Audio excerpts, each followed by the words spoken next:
I'm actually familiar with this area. My father was he was an Atlanta police officer. I graduated in 1983, and I knew that when I graduated, I didn't want to go to college.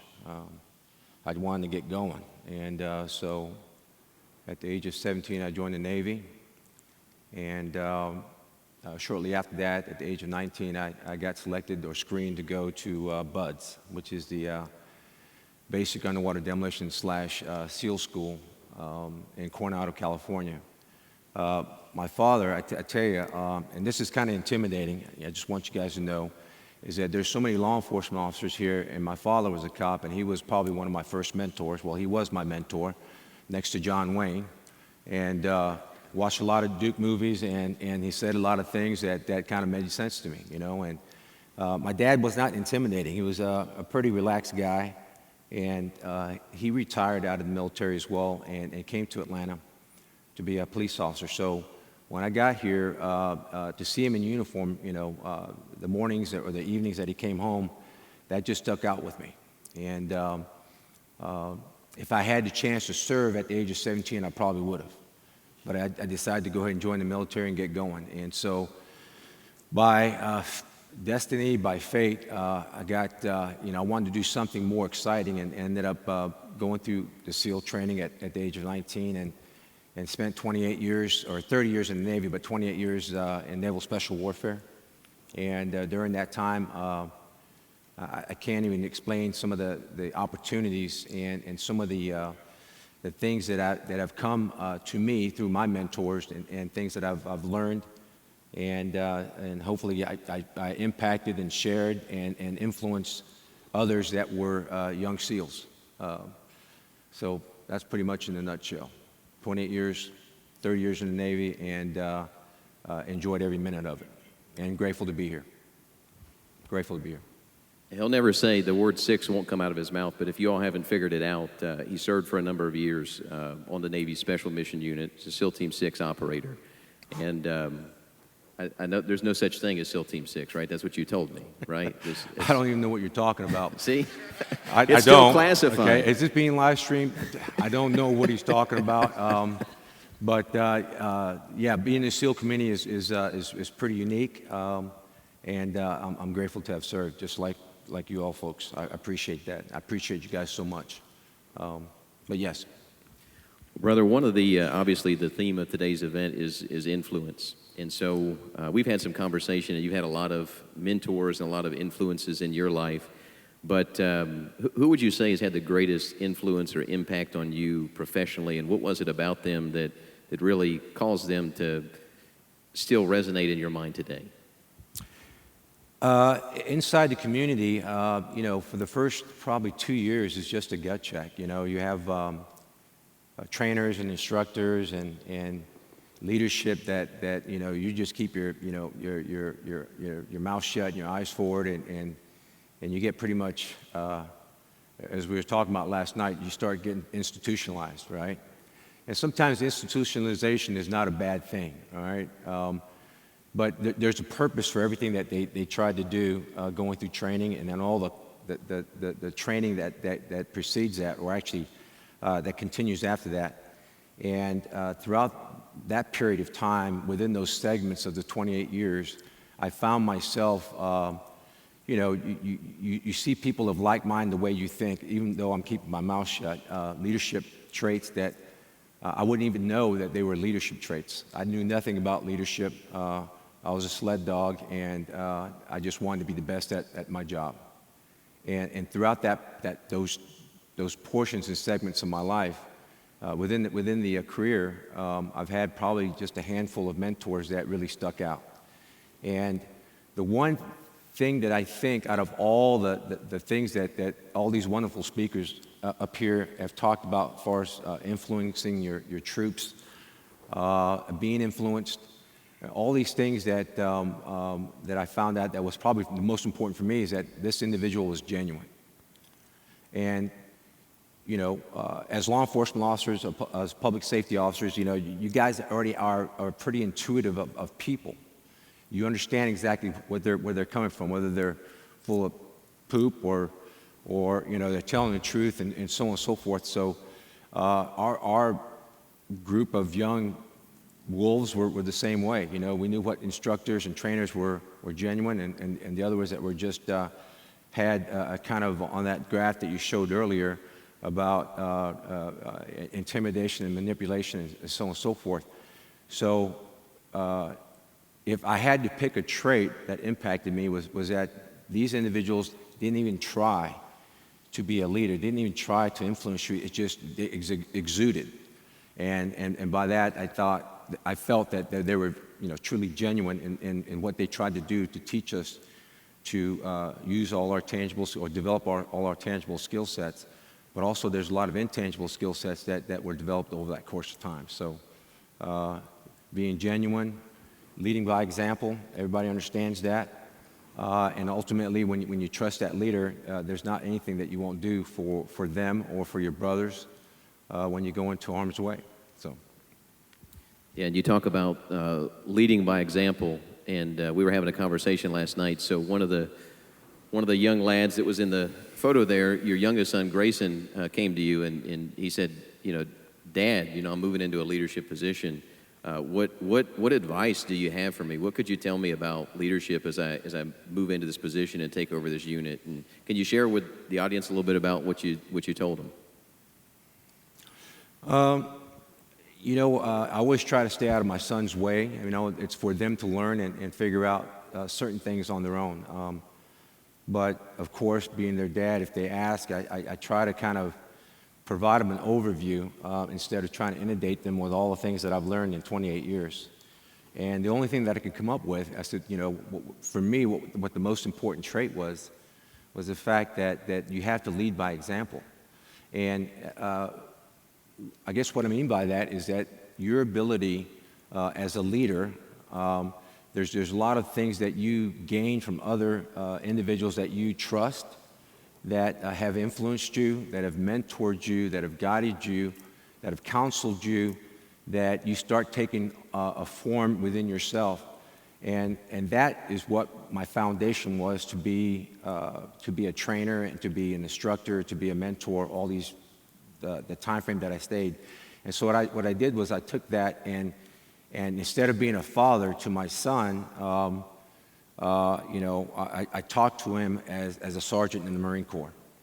And I wanted to give him the tools to be able to go ahead and lead his troops, whether into harm's way or organization, whatever it is. So that lead by example was probably the first thing that came to my thought process. So many traits of leadership, and not being an academic, but there are things that you feel, and you have to feel those things and talking about being genuine to your troops, so that way they are influenced almost under the radar to be able to be led by you. They have to trust you to go into harm's way or to do things that are part of the values and the ethos of the organization. So that was pretty much what I told him, and I think he ran with it. So, yeah,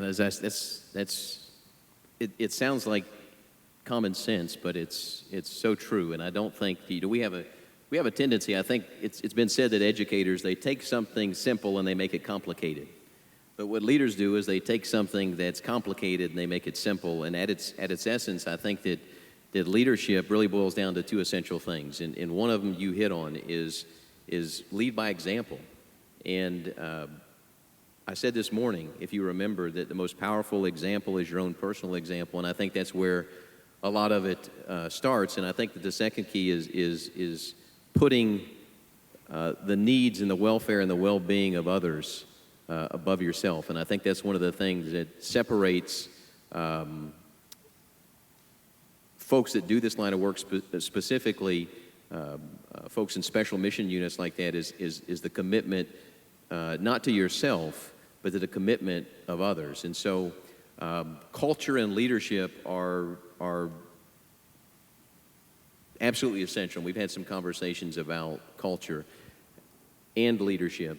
How do you create that environment within the teams? What's been your your take on that. How do you create that strong culture where there's a sense of selflessness, where there's a sense of responsibility, not just to the team but to the greater mission? And how do you create an environment where you have high degrees of trust among those that you are working alongside of?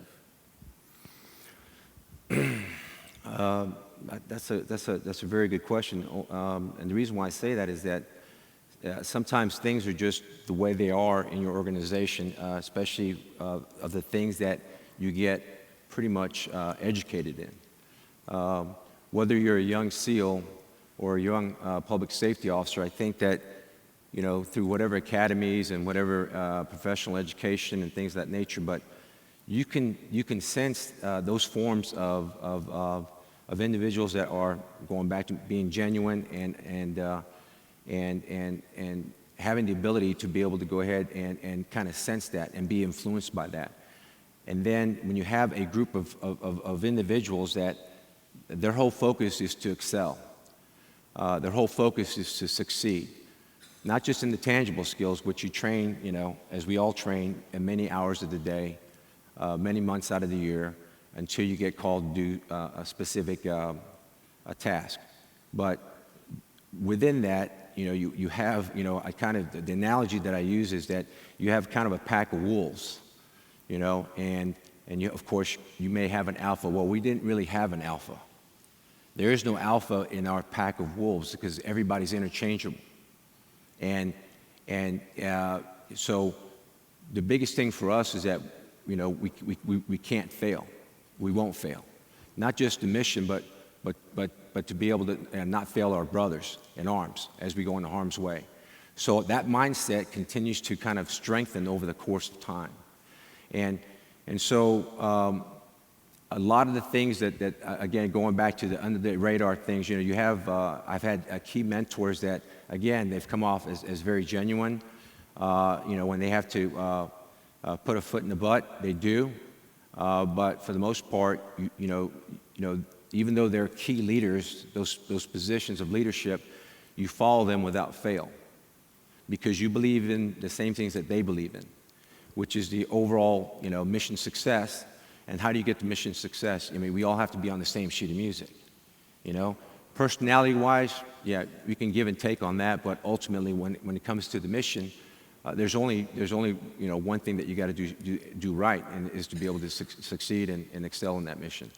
There's kind of a no-fail for us. There's like a no-fail contingency that you know, that we even think about, because everything that we do, whether it's tangible skill sets or things that we've developed over the course of time, as you mature in our community, whether you're a 2-year guy or a 6-year guy or a 15-year guy, you start developing those traits, and it just kind of exudes throughout other, you know, other SEALs, and so everybody kind of maintains a high kind of core of all the leadership traits that guys don't even really think about. It's just something that comes somewhat naturally to them, you know. You can be led by one, or you can be by yourself and lead yourself. There's a lot of different variances of how we kind of operate, but ultimately everybody is determined to be a leader in the organization. So it sounds to me like one of the things that you're talking about is alignment of values, and we talk about that a lot, you know, in an academic standpoint. And I think a lot of folks, they think that it's something that you just put some words up on a wall. all right. And that if you're trying to create that type of culture in your organization, that has to be something that everybody in the organization is committed to, that you live and breed those values, and those values create alignment and create that positive culture. Would that be a fair statement? Definitely. Okay. Definitely. Because for us, not just to add, you know, that culture is very bonding, and it's something that we have to kind of continue to develop in our, for lack of a better term, our subordinates, to be in connection, you know, and constant synergy with our leaders, our actual leaders that have positions of authority. And the good thing, I think, that maybe if I'm able to even just provide is that we're able to do that up and down the chain. So, and that I think was one of the things that strengthened the culture that we had within our community. Now, these next two questions, they're more personal questions. Some things, some Tonyisms. Oh, damn. Yeah, that have stuck with me. And so when I'm dealing with challenges, work issues, what have you, I'll call Tony up, and he'll give me some guidance and some advice. And there are two things that he shared with me that have really stood out to me. And one of those things, and it even has stood out to your own children. One of the things Tony's known for saying is to always be cool. To always be cool. And as it relates to that, our emotions a lot of times have a way of hijacking our brains and influencing the way that we act. So how do you maintain the mindset of always being cool when you're faced with extreme difficulties? Chaos. I mean, we deal in chaos pretty much in a lot of different forms. And chaos tends to take our emotions at a point where, sometimes, we do things that we probably wouldn't ordinarily do if we had some semblance of calm. And so I can't take always be cool. The number one rule is always be cool. That's something that was given to me. And for the longest time, as my kids were growing up, they didn't understand what that meant. They thought maybe we get some cool clothes, get some Vans, shades, and all that. And it's really about just knowing yourself and trying to maintain your level of awareness, and not letting emotion take control of some of the things that you may basically make mistakes that you can't come back from. So the number one rule, always be cool, is the fact that you just got to maintain yourself, know yourself enough to be able to maintain some civility, and whether it's yoga or breathing techniques or whatever it takes, okay, try to keep some level semblance of being centered whenever you're dealing with kids, or whether somebody's trying to kill you on the battlefield. Because what that will do is give you more clarity of thought so that you can go ahead and do whatever it is that you're supposed to do. Yeah, I've heard the expression that calm is contagious, and I imagine in your line of work it's extremely important to maintain that philosophy. But it's a good life philosophy, I think, for many of us to think about and embrace. And I know that when I call him and I'm complaining about, hey, man, you're not going to believe this, he always reminds me, hey, Frank, you need to think about the number one rule. Number one rule is to always be cool. I said earlier this morning that we have control over the influences in our life. Whether you believe it or not, you do. And so we have the opportunity to control those choices. And it's important for us, especially as leaders, to set the stage. And I think it's a great mantra for all of us to live by, is that, if we lose our peace, we lose our cool, then that's going to transcend into those who are looking to us for guidance in whatever situation we find ourselves in. Absolutely. Another thing you always tell me is to Charlie Mike. And for those that I didn't know what that meant, those of you in the military probably understand that, but it essentially, as I understand it, means to continue the mission. Whatever your mission is in life, we need to Charlie Mike. And there have been times where I've been frustrated, and both personally and professionally. And your advice has been to Charlie Mike, you got to continue mission. No matter what you're going through, you've got to understand what it is, and you've got to move forward, no matter what the obstacles you're facing. And I think that a lot of that has to do with making sure that we all understand our purpose, that we understand our mission in life, and whatever that is, whether it's an operation or whether it's your life mission, that we continue down that road of life, and we are focused on reaching our final destination.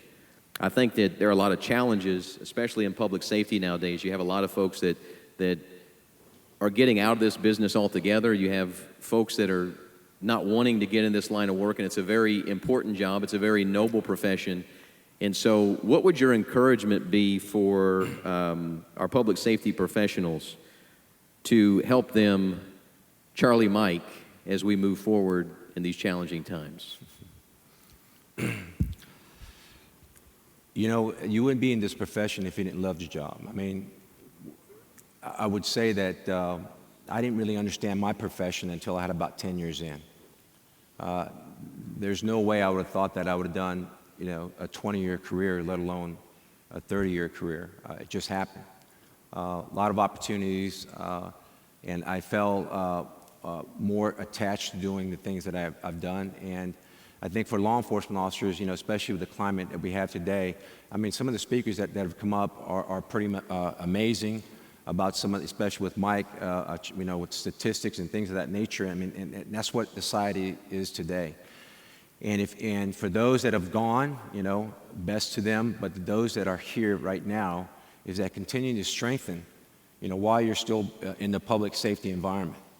And I think that, as guardians of the public, it's something that you're going to be tasked with every day. That's going to be difficult for you on the street, but also when you come home to be able to kind of decompress, reset, recoup, and get back on the street.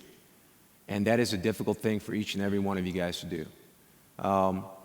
It's that way for us because we're human. We're fallible in some measure, but if you have the ability to be able to go ahead and reset and recoup, either by whatever you do as an individual, whatever you share with a brother, to be able to kind of get your mind back in the game, and always know that there's a purpose to what you're doing today, every day, until one day you decide that you retire, one day you decide that you don't want to do this anymore. You're providing a critical service to the public, and with this environment, it just adds more to your rucksack. Adds more to your rucksack, and that weight is heavy. So if I had to give something to kind of some insight that I use personally, is that I have to take a breather, and that breather is basically kind of feeling inspired why I did what I did and what I'm doing. Inspiration for me is everything. Motivation is fleeting. Come on, guys, get back on the horse and all that other stuff. Yeah, whatever. Okay, but for some people it works. But I'm still inspired to do what I was tasked to do. What God had kind of fated or just destined me to do, and by the grace of God, I'm still here. And I hope that you guys feel the same way. And by the grace of God, that you guys go out there and do what you're supposed to do on the streets as leaders, and to your people, and that you feel that sense of gratification for all the sacrifices that you guys have committed to. So hopefully that answered it. I think it's so great, and you make up a key point. And I think that a lot of us we focus, and a lot of questions that we get in some of the classes that we teach is, how do you motivate people? And our solution to that is, you don't motivate people. Right. Motivation is something that comes internally. If you look at the root word of motivation, it means to move somebody, and you think about the tremendous amount of effort it takes to push somebody in a direction that they don't want to go. And so the key is inspiration. And we as leaders have to understand that, and I think that it's important for us to constantly remind our people. Now, I think we take for granted that the work that we do is important. We know that, but how often do we take the time to have a conversation with our team and really help them understand the tremendous importance of the work that they do, and how, by virtue of them just being there, that they're in a position to be able to impact lives. And I think that that's so key, to have leaders understand and be committed to providing that inspiration for those that you lead. Well, brother, I thank you for taking your time to share, and I know that you'll be around here as we move into lunch. And so if anybody has any questions, I'm sure Tony would be happy to talk to you. I did want to leave you with something. You mean I got to stick around a little bit longer? Yeah. I'm just joking. So there's a quote, and I'm probably mispronouncing the name. Heraclitus, I believe, was a Greek philosopher. And when I came across this, it immediately reminded me of you, and so I want to leave you with some inspiration as you leave out of here today, because you've been an inspiration to me in my life. And it says this, it says, out of every 100 men, 10 shouldn't even be there. 80 are just targets, and 9 are the real fighters. And we are lucky to have them, for they make the battle. Ah, my friend, but the one is a warrior, and he will bring back the others. And my friend, you are a warrior and an inspiration to us all, and thank you for your time today. I appreciate you, brother. Thank y'all. Y'all amazing.